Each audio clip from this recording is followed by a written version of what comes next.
नमस्कार दोस्तों,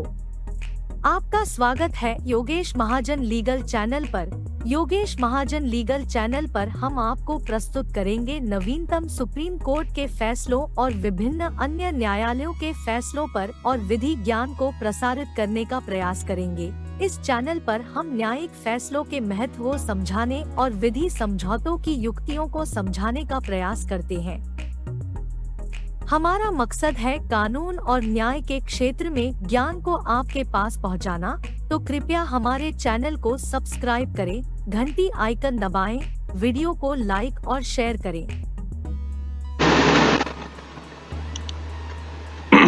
दोस्तों, माननीय सुप्रीम कोर्ट की एक जजमेंट आई थी जो कि 12 सितंबर 2024 की थी और ये क्रिमिनल अपील 3747 ऑफ 2024 है, जिसमें appellate versus state of Haryana का ये केस है।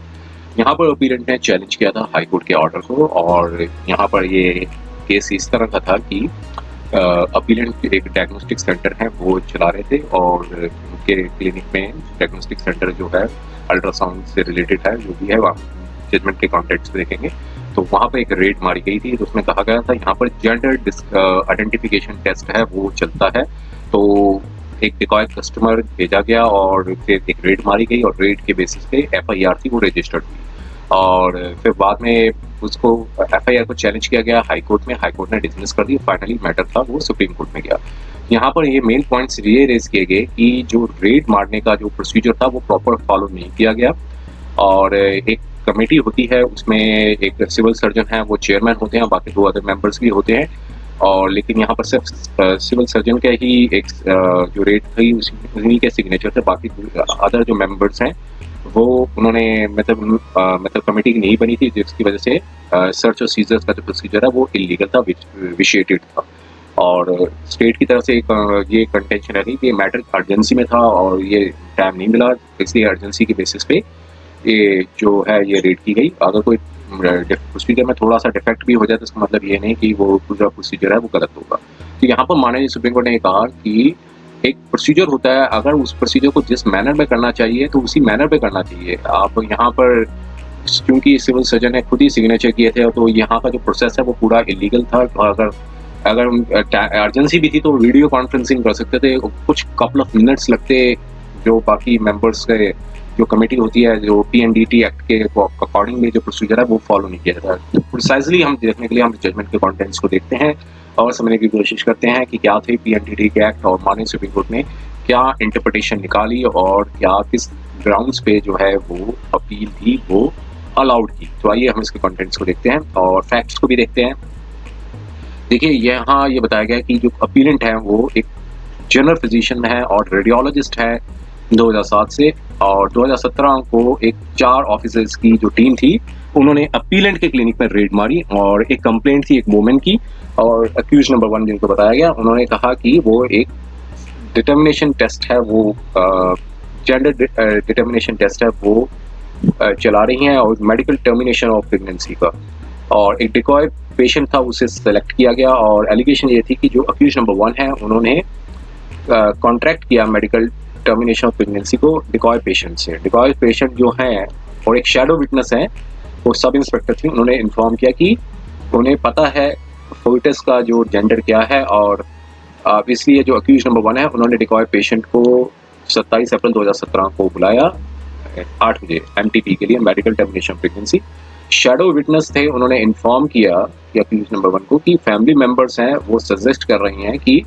रिकन्फर्म किया जाए फोइटस का जो जेंडर क्या है थ्रू अल्ट्रासाउंड और फिर इसके बेसिस पे शैडो विटनेस है अक्यूज नंबर 1 ने शैडो विटनेस को 27 अप्रैल 2017 को 7 बजे कहा कि डॉक्टर जो परफॉर्म करेगा अल्ट्रासाउंड वो 20,000 रुपये मांग रहे हैं और लेकिन जो डील जो है 15,000 में सेटल हुई, फिक्स हुई और डिकॉय पेशेंट को 15,000 रुपये दे दिए गए। और फिर मेंबर्स थे सर्च पार्टी के और पुलिस स्टाफ थे और शैडो विटनेस थे और डिकॉय विटनेस पेशेंट था वो गुरुग्राम में गए जहां अक्यूज नंबर 1 जो है उन्होंने कहा था कि 15,000 रुपये दे दें, उन्होंने 15,000 रुपये दे दिए। और फिर इसके बाद जो अक्यूज नंबर 2 है एक नर्स है, उन्होंने भी अक्यूज नंबर 1 को बुलाया और कहा कि जो 15,000 का जो पार्ट है उनको दे दिया जाए। और डिकॉय पेशेंट और जो अदर्स थे वो अपीलेंट के क्लिनिक में आए जो एक गुरुग्राम में एक डायग्नोस्टिक सेंटर है और उसके बाद जो नर्स हैं और अक्यूज नंबर 2 हैं, उन्होंने मीन्स कॉल किया कि 15,000 रुपये उनको दे दी जाए, कॉल्ड बाय जो है। फिर उन्होंने फिर डिकॉय पेशेंट है वो अपीलेंट के क्लिनिक में आए, और जो कि एक डायग्नोस्टिक सेंटर था गुड़गांव में। डिकॉय पेशेंट को अंदर ले गया और डिकॉय पेशेंट और जो अक्यूज नंबर 2 हैं मीन्स नर्स हैं, उन्होंने डायग्नोस्टिक सेंटर से आए और पुलिस ने पकड़ लिया, और सर्च टीम ने डायग्नोस्टिक सेंटर की सर्च की, मीन्स एंटर किया और कैश अमाउंट था सीज्ड किया, और टीम ने यूएसजी अल्ट्रासाउंड की जो रिपोर्ट है डिकॉय पेशेंट की भी रिकवर की, और कहा कि अपीलेंट जो है उन्होंने साइन की थी इस रिपोर्ट को। एफआईआर थी वो रजिस्टर्ड हुई 27 अप्रैल 2017 को गुड़गांव में। कहा कि ऑफेंस हुआ है सेक्शन 23 पीएनडीटी एक्ट का, pre conception and pre natal diagnostic techniques, PNDT कहते हैं, प्रोहिबिशन एक्ट है 1994 का। और इसके बाद कंप्लेंट फाइल की गई डिस्ट्रिक्ट एप्रोप्रिएट अथॉरिटी ने under section 28 of 1994 before chief judicial magistrate CGM Gurgaon में की, और कहा कि जो पनिशेबल ऑफेंस हुआ है, कमीशन ऑफ पनिशेबल ऑफेंस हुआ अपीलेंट के अगेंस्ट में, और साथ में 2 और अक्यूज्ड बनाए गए थे इनको, और जिसमें नर्स भी थी और एक डिकॉय मींस नर्स भी थी और एक जो मेन अक्यूज्ड नंबर 1 थी। और फिर एलिगेशन ये थी कि अपीलेंट ने को अक्यूज्ड के साथ इलीगल एक्टिविटी की है, determination gender determination of foetus by using ultrasound. अब यहाँ पर क्वेश्चन की पिटीशन डाली गई हाई कोर्ट में, और जो कि डिसमिस हो गई। सबमिशंस ये थे कि नोटिफिकेशन इशू हुआ था 7 नवंबर 2013 का गवर्नमेंट ऑफ हरियाणा का, sub section 2 read with clause B of sub section 3 of 17 of 1994 Act, जिसमें कहा था कि एप्रोप्रिएट अथॉरिटी जो है वो कंस्टिट्यूट की जाएगी ईच डिस्ट्रिक्ट की, जिसमें एक सिविल सर्जन होंगे, डिस्ट्रिक्ट प्रोग्राम ऑफिसर होंगे और एंड डिस्ट्रिक्ट अटॉर्नी होंगे, मतलब 3 लोगों की टीम होगी। जो डिस्ट्रिक्ट प्रोग्राम ऑफिसर होंगे women and child development department के, और डिस्ट्रिक्ट अटॉर्नी होंगे। और कहा कि जो सर्च और रेड होगी वो एप्रोप्रिएट अथॉरिटी की मींस ऑर्डर्स पे होगी, जो सेक्शन 30 के अंदर किया गया था। लेकिन जो ये सर्च प्रोसीजर था वो कम्प्लीटली इलीगल था, क्योंकि कोई भी ऑर्डर एप्रोप्रिएट अथॉरिटी का नहीं था कि कंडक्ट करे रेड को। उन्होंने कहा कि सिविल सर्जन है उन्होंने ही सिर्फ ऑर्डर को ऑथोराइज किया था ऑफिस की कंडक्ट करें रेड को, और 2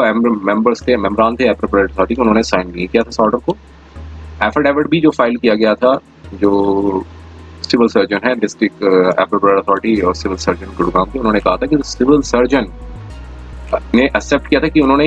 ये एक्सेप्ट किया है सिर्फ जो रेडिंग टीम उन्होंने ही कंस्टिट्यूट की थी और ऑर्डर ऑथोराइज किया था सर्च का, और जो रेड थी सेक्शन 30 के अंदर वो सिर्फ यही बेसिस थी एफआईआर का और कंप्लेंट पे। और कहा कि ये रेड जो है जो सबमिशन ये दी गई काउंसिल के साथ, ये रेड थी वो कम्प्लीटली इलीगल थी, क्योंकि ये officers authorised bye appropriate authority द्वारा कंडक्ट नहीं की गई थी, और स्टेट के ने इस डिस्प्यूट नहीं किया कि इस पॉइंट को कि अपॉइंटिंग ऑफिसर्स नहीं थे उसमें। उसने कहा कि सिर्फ ये कहा कि एमरजेंसी थी, सिविल सर्जन को एक्शन लेना था, और कंप्लेंट जो थी एप्रोप्रिएट अथॉरिटी थी, डिसीजन जो था वो एप्रोप्रिएट अथॉरिटी का था, और मीन्स उन्होंने रिव्यूट की। अब सबमिशंस को देखने के बाद कोर्ट ने किस तरह से एनालाइज किया वो देखिए। सेक्शन 23 क्या कहता है 1994 के एक्ट का, ऑफेंसेस एंड पेनल्टीज। कोई भी मेडिकल जेनेटिस्ट होगा, गायनेकोलॉजिस्ट होगा, रजिस्टर्ड मेडिकल प्रैक्टिशनर होगा जिनका जेनेटिक काउंसलिंग सेंटर है या फिर एम्प्लॉयड है सेंटर पे, और चाहे ऑनरी बेसिस पे हो चाहे जैसे भी हो, जो भी कॉन्ट्रवीन करेंगे इस प्रोविजंस को उनको पनिशेबल होगा 3 साल तक की सजा और फाइन जो है 10,000 का, और सब्सिक्वेंट कन्विक्शन पे 5 साल की सजा और फाइन 50,000 का। ये सेक्शन 27 था पीएनडीटी एक्ट का। अब कॉजनेंस ऑफ ऑफेंस था वो सेक्शन 28 से कहता है कि कोई भी कोर्ट कॉजनेंस नहीं ले सकती जब तक एप्रोप्रिएट अथॉरिटी कंसर्न, यहाँ पर भी एप्रोप्रिएट अथॉरिटी कंसर्न के बारे में बताया, जो पर्सन जो नोटिस देगा less than 15 days in the manner prescribed,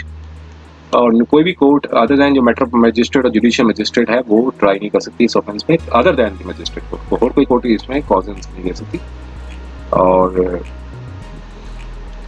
और जब भी कोई कंप्लेंट दी जाएगी क्लॉज बी सब सेक्शन 1 के तहत, तो कोर्ट जो होगी वो उस पर्सन के डिमांड पे डायरेक्ट करेगी एप्रोप्रिएट अथॉरिटी को कि रेलेवेंट रिकॉर्ड्स की जो कॉपीज हैं वो उस जो उनके पोजेशन में है उस पर्सन को दें। और सेक्शन 30 जो है वो बताती है power to search and seize record. यहाँ पर बोल्ड लेटर्स में लिखा है कि कोई भी एप्रोप्रिएट अथॉरिटी है वो उसको रीजन टू बिलीव की ऑफेंस जो है वो किया गया है, committed at the genetic counselling centre, genetic laboratory और अनदर प्लेस, तो ऐसे में जो अथॉरिटी है वो जो रूल्स प्रिस्क्राइब किए गए हैं वो कोई भी प्रकार का एंटर और सर्च कर सकती है रीजनेबल टाइम। जैसे सेक्शंस को एनालाइज किया। अब यहाँ पर कंडीशन ये बताई गई कि सर्च करते हैं किसी भी क्लिनिक का तो एप्रोप्रिएट अथॉरिटी के पास एक रीजन होना चाहिए, जिसकी बिलीव होना चाहिए कि एक ऑफेंस कमिट हुआ है। एप्रोप्रिएट अथॉरिटी की जो परिभाषा है वो सेक्शन 2A के अंदर बताई हुई है और अपॉइंटेड अंडर सेक्शन 17 के तहत जो अपॉइंट की जाती है। और सेक्शन 17 जो है वो बताया गया है एप्रोप्रिएट अथॉरिटी और एडवाइजरी कमेटी, इसकी डेफिनेशंस है लॉ के वो बताया। अब सेक्शन 30 क्या है, तो यहाँ पे बताया कि एक ड्रास्टिक प्रोविजन है जो कि पावर देता है एप्रोप्रिएट अथॉरिटी को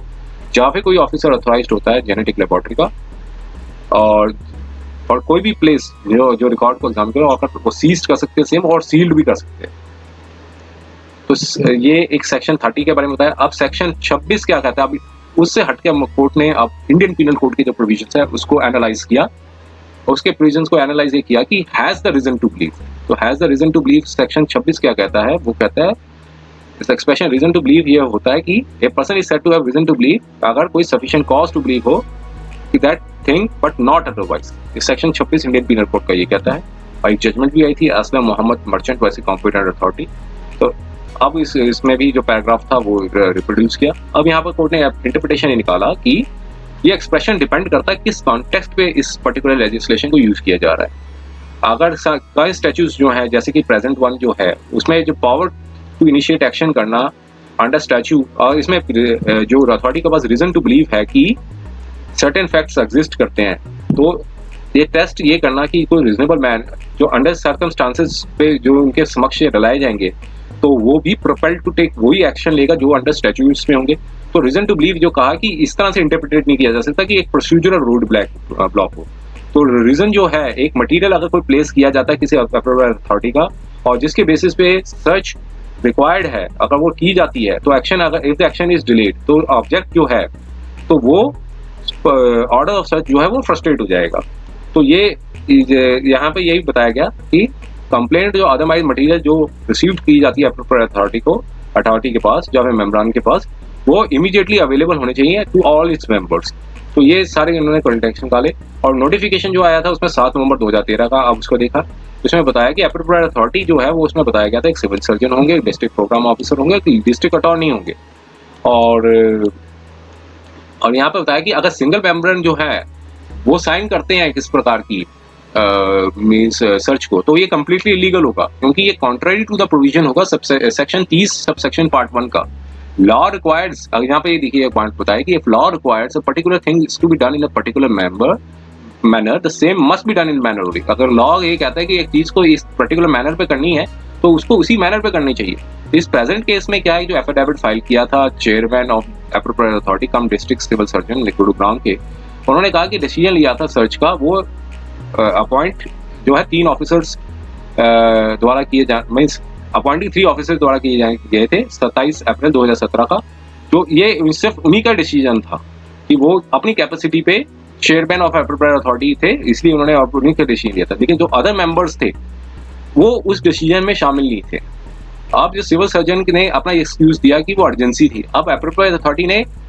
इवन कोई फिजिकल मीटिंग भी नहीं की थी और सिविल सर्जन ने कहा कि वो वीडियो मीटिंग भी कर सकते थे अदर 2 मेंबर्स के साथ, लेकिन जो वीडियो मीटिंग जो हेल्ड अगर वीडियो मीटिंग हेल्ड हुई लेकिन एवरी मेंबर को जो जितने भी मेंबर थे वो कंप्लेंट के बारे में उनको पता होता और मटेरियल जो इसकी वजह से डिसीजन लिया गया था ये कुछ मिनट्स का काम था। कोर्ट ने कहा ये सिर्फ कुछ मिनट्स का काम था। In the present facts of case में ये देखा कि कोई no legal decision was made by appropriate authority. इस केस में कोई लीगल डिसीजन नहीं लिया गया था और सबसेक्शन 30 जो है वो सेफ गार्ड बताया गया है कि अगर सिर्फ एप्रोप्रिएट अथॉरिटी जो है वो रीजन बिलीव हुआ है कि ऑफेंस हुआ है और कमिट हुआ है सर्च कैन बी ऑथराइज। तो इस केस में कोई डिसीजन नहीं था एप्रोप्रिएट अथॉरिटी का और decision to carry out the search जो है वो एक इंडिविजुअल डिसीजन था सिविल सर्जन का क्योंकि चेयरमैन थे एप्रोप्रिएट अथॉरिटी के। तो आप यहाँ पर बताया कि जो एक्शन था सर्च का वो इनिशिएटेड होता है। तो सीजर मेमो जो बताया गया नेम ऑफ 3 पर्संस और सीजर मेमो का जो रिकॉर्ड है 27 अप्रैल 2017 को डिस्ट्रिक्ट एप्रोप्रिएट अथॉरिटी ने एक टीम कंस्टिट्यूट की, उनके नेम बताए गए सीजर मेमो में, लेकिन जो लेटर डेट किया गया है 27 अप्रैल 2017 का, जिसमें एड्रेस्ड बाय डिस्ट्रिक्ट, जो सिविल सर्जन द्वारा एड्रेस है रेवाड़ी का to deputy civil surgeon Gurgaon, record ये बताया कि टीम कंप्राइज थी 4 मेंबर्स की और रेड जो कंडक्ट की गई थी 4 मेंबर्स द्वारा की गई थी। तो यहाँ पर बताया कि इम्पीच्ड एफआईआर और इम्पीच्ड कंप्लेंट है, तो ये फाउंडेशन है जिसमें मटेरियल सीज्ड हुए हैं रेड पे, और लेकिन जो रिसर्च में और सीज डॉक्यूमेंट है यहाँ पर कुछ भी कनेक्ट नहीं हो रहा अक्यूज्ड के साथ। ये ऑफेंस जो पनिशेबल है अंडर सेक्शन 23 ऑफ 1984 एक्ट, ये सर्च जो है वो इंटायरली इलीगल थी। अब ऐसे में कंटिन्यूइंग प्रोसिक्यूशन करना इलीगल सर्च का, तो वो एक abuse process of the law होगा। हाई कोर्ट को ये इलीगलिटी को देख लेना चाहिए था, जो हमने पॉइंट आउट की है। तो ये ऐसे में जो अपील थी वो अलाउ की गई है और एफआईआर रजिस्टर्ड हुई है, उसे क्वैश किया जाता है, और इसलिए जो कंप्लेंट थी यूएमए नंबर सो एंड सो, जो land chief judicial magistrate Gurgaon की, उसे भी क्वैश किया जाता है।